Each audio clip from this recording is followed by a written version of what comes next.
ভয়ের আড্ডা। যারা এখানে আসবে তাদের সমাপ্তি হবে অন্ধকারে। হ্যালো বন্ধুরা, ওয়েলকাম ব্যাক ভয়ের আড্ডার নতুন একটি এপিসোডে। আজকে আমি যে ঘটনাটি বলতে চলেছি সেটি হলো মৃত্যুর পরেও যে পাগলামি শুরু হয়। পেছনে বেশি কথা বাড়াবো না, সরাসরি যাব আজকের ঘটনাতে। গ্রামটি ছিল পুরুলিয়া। গ্রামের শেষ মাথায় একটি বাড়ি ছিল যেটি অনেকদিন ধরেই পরিত্যক্ত।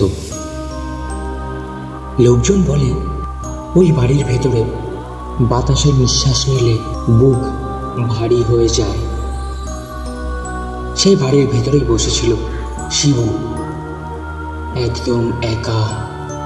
হাতে একটা ছোট্ট প্লাস্টিকের বোতল, আর বোতলের গায়ে লেখা বিপজ্জনক বিষ। শিবুর চোখ দুটো তখন অত্যন্ত লাল, মনে হচ্ছিল 3 দিন ধরে ঘুমায়নি। মাথার ভেতর শুধু একটাই কথা ঘুরছিল, সব শেষ করে দেব। সেই বোতলের ঢাকনা খুলে তখন শিবুর হাত কাঁপছিল। একটা ফোঁটা বিষ মেঝেতে পড়ে যায়। শিবু তাকিয়ে থাকে সেই ফোঁটাটার দিকে, যেন ওটাই তার শেষ রাস্তা। তারপর সে বোতলটার মুখ তোলে, এক ঢোক গিলে তখন শিবুর গলা জ্বলে ওঠে। 2 ঢোক, পেটের ভেতরে আগুন জ্বলছে এমন মনে হয়। 3 ঢোকের পর বোতলটা হাত থেকে পড়ে যায় শিবুর। শিবু হোঁচট খেয়ে মেঝেতে বসে পড়ে। শিবু ভাবছিল এখনই হয়তো সব শেষ হয়ে যাবে, কিন্তু বিষ ধীরে ধীরে কাজ করছিল, খুব ধীরে।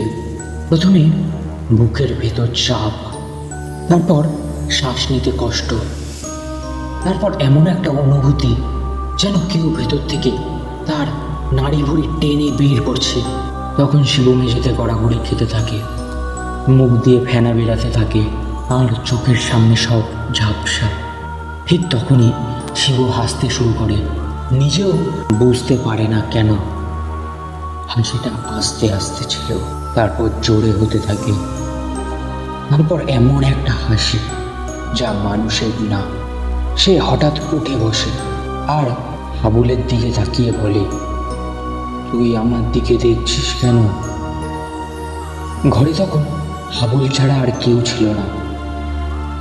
তখনই হাবুল দেখছে, হাবুল তো দাঁড়িয়ে আছে, কিন্তু হাবুলের যে ছায়াটা, সেই ছায়াটা নড়ছে।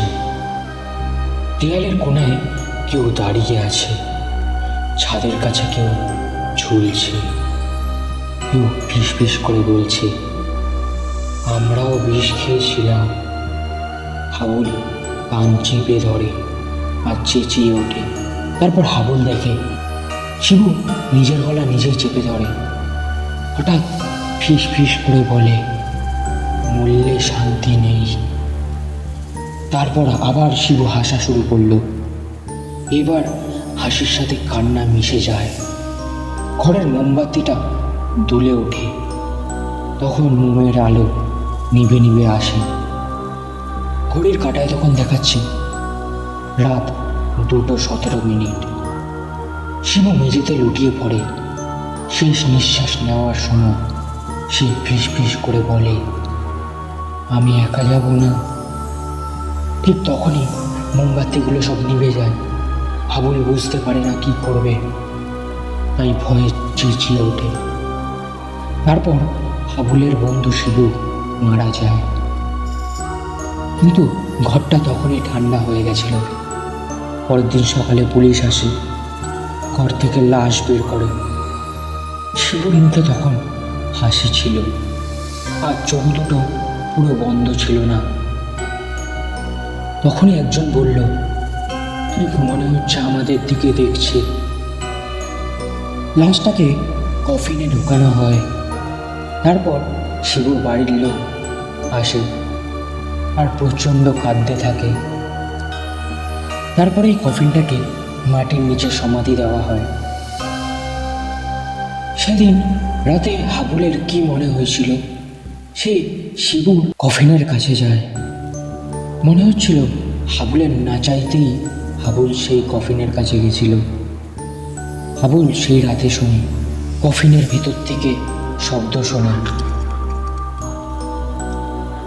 যেন নখ দিয়ে কেউ কাঠ আঁচড়াচ্ছে। তারপর হাবুল দৌড়ে পালায়। তারপর হাবুল এমন যেন একটা হতে থাকে। হাবুল শুধু একটাই কথা বলে, শিবু উঠে বসেছিল। তারপর থেকে গ্রামে অদ্ভুত ঘটনা শুরু হয়। প্রতিদিন রাত 2:17 শিবুর বাড়ির জানলায় আলো জ্বলে ওঠে।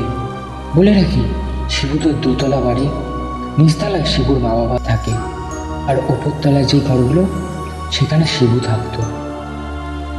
তো প্রতিদিন রাত 2:17 শিবুর বাড়ির সামনে দিয়ে যদি কেউ যেত, তাহলে দেখত শিবুর বাড়ির জানলায় আলো জ্বলে উঠত। শিবুর মা বাবা শিবুর ঘরে গেলে তারা শুনতে পেত আয়নার সামনে দাঁড়িয়ে একটা ছায়া কথা বলে। মনে হতো শিবুর আত্মা ফিরে এসছে আর বলতো, আমি কি মরে গেছি? আর সেই ছায়াটা তখনই হাসতে শুরু করত।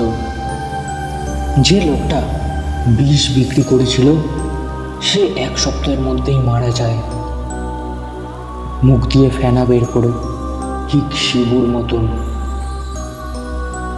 গ্রামের সবাই এই ঘটনাটা জানে। তো বন্ধুরা, এই ছিল আজকের ঘটনাটি কেমন লাগলো তোমরা প্লিজ কমেন্ট করে জানিও।